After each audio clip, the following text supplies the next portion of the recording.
واللہ یرید ان یتوب علیکم، اور اللہ تو چاہتا ہے کہ تم پر رحمت فرمائے، رحمت کے ساتھ متوجہ ہو تمہاری طرف. وَيُرِيدُ الَّذِينَ يَتَّبِعُونَ الشَّهَوَاتِ، اور جو لوگ خواہشات نفسانی کی پیروی کرنے والے ہیں ان کی تو خواہش یہ ہے ان تمیلوا میلا عظیما، کہ تم بھی حق سے بالکل منہ موڑ لو اور ان کے راستے کے اوپر آ جاؤ، یعنی جو بے حیائی کا پرچار کرنے والے لوگ ہیں. آج کے ماڈرن دور میں جو بالکل سیکولر ہو چکے ہیں، مسلمانوں میں ہو چاہے کرسچنز کے اندر، وہ شریعت کو اپنے لیے لعنت سمجھتے ہیں. وہ کہتے ہیں پابندی انسان یعنی گلٹ کا شکار ہو جاتا ہے. اب جتنے اس قسم کے جو اسلام چھوڑ گئے ہوئے ہیں یا ایتھیسٹ ہو گئے ہوئے ہیں، عیسائیت کو چھوڑ کے ہو گئے ہوئے ہیں، آپ اگر ان کی ویڈیوز دیکھیں تو وہ بار بار یہی رونا روتے ہیں کہ ہم ہر وقت اسی چکر میں پڑے رہتے ہیں کہ کون سی چیز جائز ہے کون سی ناجائز ہے، اس کی وجہ سے ہم سائیکو پرابلم ہو گیا ہے ہمارے ساتھ. حالانکہ یہ سائیکو پرابلم نہیں ہے، بلکہ ان پابندیوں کے اندر اللہ کی رحمت چھپی ہے ہمارے لیے، اور ہم لاجیکلی اس کے اوپر ڈیبیٹ کر سکتے ہیں. مجھے بتائیں اگر اسلام کا سیکس ڈسپلن نہ ہو تو کیا میاں بیوی کامیاب ازدواجی زندگی گزار سکتے؟ تو انسان کو اللہ نے جانوروں کی طرح تو پیدا نہیں کیا، یہ تو ایک خاندانی نظام کو لے کے چلتا ہے. خاندانی نظام کے لیے یہ ضروری ہے کہ سیکس ڈسپلن ہو. اگر سیکس ڈسپلن نہیں ہوگا خاندانی نظام ٹوٹ پھوٹ کا شکار ہو جائے گا. خاندانی نظام دو چیزوں کے اوپر ہی ڈیپینڈنٹ ہے. جو میاں بیوی کا تعلق ہے وہ کس پہ ہے؟ نمبر 1 سیکس اور نمبر 2 اولاد. انہی دو چیزوں کی وجہ سے میاں بیوی کا تعلق قائم رہتا ہے. ان میں سے ایک بھی معاملہ ڈسٹرب ہو جائے تو علیحدگی ہو جائے گی. تو ظاہر ہے انسانوں نے کوئی جانوروں والی زندگی تو نہیں گزارنی، ایک خاندانی نظام کو لے کے چلنا ہے. جب خاندانی نظام کو لے کے چلنا ہے انہوں نے، تو پھر سیکس ڈسپلن بھی سخت ہوگا اور اس میں کسی قسم کی ٹالرنس نہیں ہوگی. پھر یہ حجاب پردہ یہ ساری کی ساری چیزیں ہوں گی، تو پھر شریعت کی پابندیاں بھی آئیں گی. اگر ایک مرد ایک سے زیادہ عورتوں کی طرف متوجہ ہوگا تو وہ اپنی بیوی کے ساتھ کیسے مخلص ہوگا؟ اور اگر ایک عورت ایک سے زیادہ مردوں کے ساتھ اٹیچ ہو جائے گی تو وہ کیسے مخلص ہوگی؟ یہ خاندانی نظام چل ہی نہیں سکتا. یہ ڈیپینڈنٹ ہے اس کے اوپر کہ میاں بیوی ایک دوسرے کے علاوہ کسی اور کی طرف متوجہ نہ ہو. تو اس کے لیے پھر سیکس ڈسپلن ہوگا، پردہ بھی ہوگا، آنکھوں کی حفاظت بھی ہوگی. جو سورہ نور میں آیا کہ مومن مردوں کو حکم دو کہ اپنی نگاہوں کو نیچا رکھیں، اور مومن عورتوں کو حکم دو کہ اپنی نگاہوں کو نیچا رکھیں. اچھا، یہ نگاہوں کو نیچا رکھنا یہ کئی فتنوں سے آپ کو آزاد کر دیتا ہے، صرف سیکس کے پوائنٹ آف ویو سے نہیں، دنیاوی خواہشات سے بھی. یہ جو لوگوں کو خام خواہ ہر چیز کو دیکھنے کی عادت ہوتی ہے نا، موٹر سائیکل پہ چلتے ہوئے بھی 50 جگہ وہ دیکھ رہے ہوتے ہیں، ٹھیک ہے، لوگوں کی گاڑیوں کو دیکھ رہے ہوتے ہیں کون سا ماڈل آیا ہے، نمبر پڑھ رہے ہوتے ہیں کیڑے شہر دی ہے، تو بس وہ اسی چکر میں ہی پڑے رہتے ہیں. یہ صرف بد نگاہی یہ نہیں ہے کہ آپ نے بے حیائی کے حوالے سے نگاہوں کی حفاظت کرنی ہے. بد نگاہی یہ بھی ہے کہ آپ خام خواہ لوگوں کی نعمتوں کے اوپر نظر رکھے ہوئے ہیں، اور آپ کے اندر خام خواہ کا وہ جیلسی فیکٹر پیدا ہو، اور اندر ہی اندر آپ کوڑتے رہیں، اور پھر اس چیز کو حاصل کرنے کے لیے آپ حرام اور حلال کی تمیز گنوا دیں. دنیا کے جتنے فتنے ہیں نا ان کا آغاز آنکھ سے ہوتا ہے. جتنے فتنے خواہشات جتنی بھی جڑی ہیں وہ آنکھ کے ساتھ ہے. تو نگاہوں کو نیچا رکھنا ہے. کہتے پہلی نظر معاف ہے. پہلی نظر معاف کا یہ مطلب نہیں کہ نظر ڈال کے معافی مانگنی ہے. پہلی نظر ہے اچانک اٹھ جانے والی نظر. وہ مسلم شریف کے الفاظ ہیں. مولا علی کہتے ہیں کہ نبی علیہ السلام نے فرمایا کہ مجھے اللہ نے یہ حکم دیا ہے کہ اچانک جو نظر اٹھ جائے میں فوراً نیچی کر لوں. اچانک کا مطلب ہے کہ فوراً اٹھی. لیکن ایک شخص بازار میں جا رہا ہے اور آپ کو پتا یہ آنکھیں اللہ نے ایسی چیز بنائی ہے کہ بڑی دور تک آپ نہ بھی دیکھ رہے ہو آئیڈیا ہو جاتا ہے, اور اس کو پتا چل گیا سامنے سے اسلامی بہنیں آ رہی ہیں. تو اب یہ تو نہیں وہ دیکھ کے پہلی نگاہ کرے گا اور پھر نیت کرتا ہوں پہلی نگاہ کی اور پھر نیچے, نہیں, بس اس کا اس وقت پتہ لگ جانا ہی اس کی پہلی نظر ہو گئی. اب دیکھنے کے اوپر وہ اس کی دوسری نظر شمار ہوگی. اور جو بندہ نگاہوں کی حفاظت نہیں کرتا میرے بھائی, وہ جتنی مرضی نمازیں پڑھ لے, جتنے مرضی وظائف کر لے, وہ فتنے سے بچ ہی نہیں سکتا، کیونکہ اسلام کی ساری چیزیں جڑی ہوئی ہیں نا، ایک کے ساتھ کو ریلیٹڈ ہے نا. آپ نے وضو ہی نہیں کیا، آپ جتنی مرضی نماز پڑھیں آپ کی نماز ہونی نہیں ہے. آپ کہتے ہیں روحانیت آ جائے، میں بے حیائی سے بچ جاؤں، گندے گندے خیالات، کہتے ہیں گندے گندے خیالات آتے ہیں. وہ کام ہی تمہارے ایسے ہیں کہ گندے گندے خیال آئیں.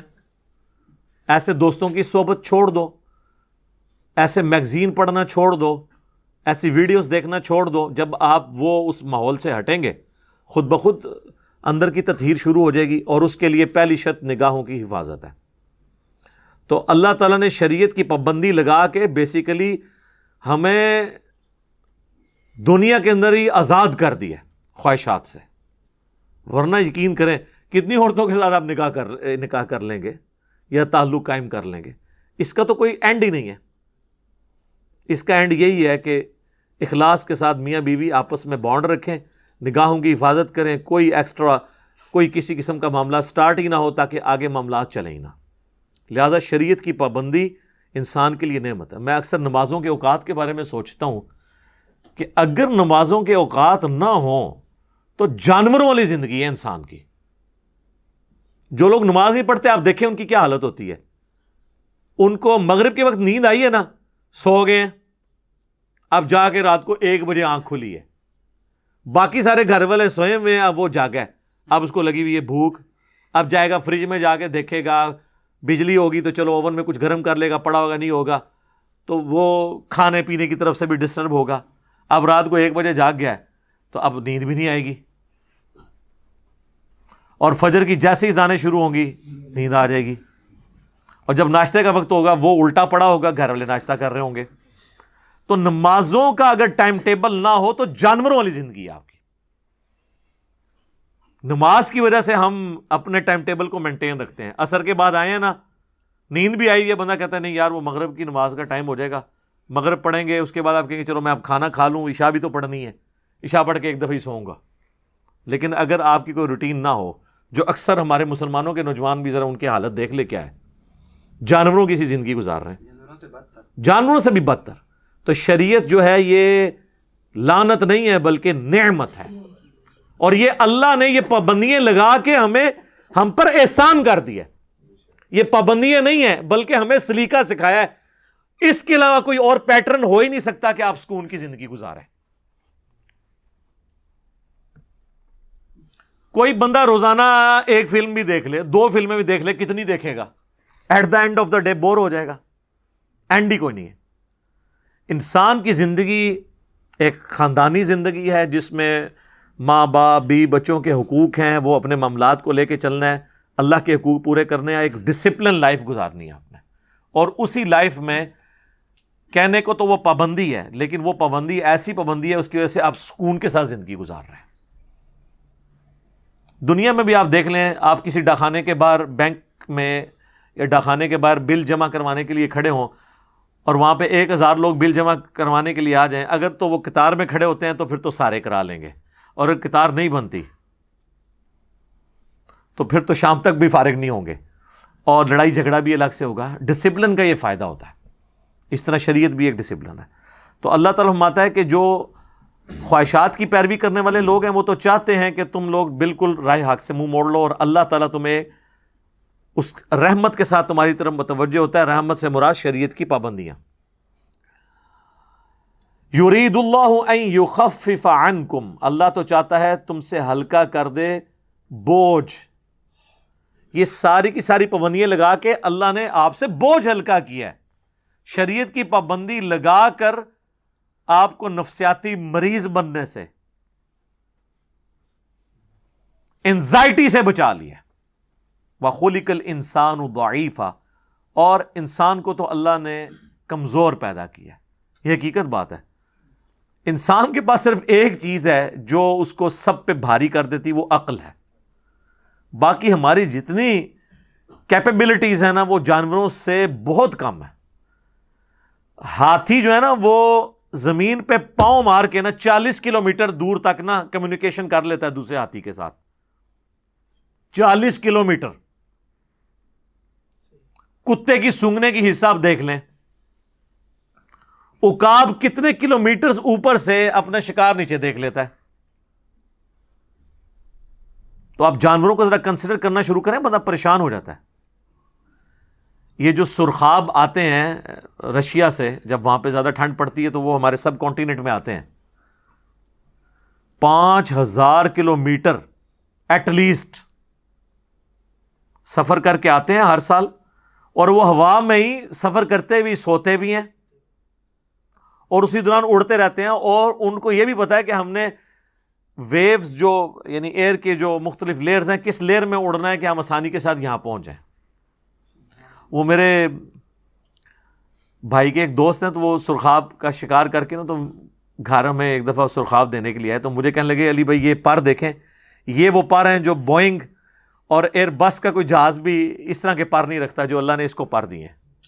فیولنگ کی بھی ضرورت نہیں سر, بس وہ وہاں سے چلتے ہیں اور یہاں وہ سوتے بھی ہیں, کھانے پینے کی بھی کوئی حاجت نہیں ان کو, یہاں پہ پہنچ جاتے ہیں. اور پھر جب موسم دوبارہ نارمل ہوتا ہے وہ واپس چلے جاتے ہیں. تو جانوروں کو آپ کسی بھی جانور کی اگر خوبیاں گننی شروع کریں تو بندہ حیران رہ جاتا ہے.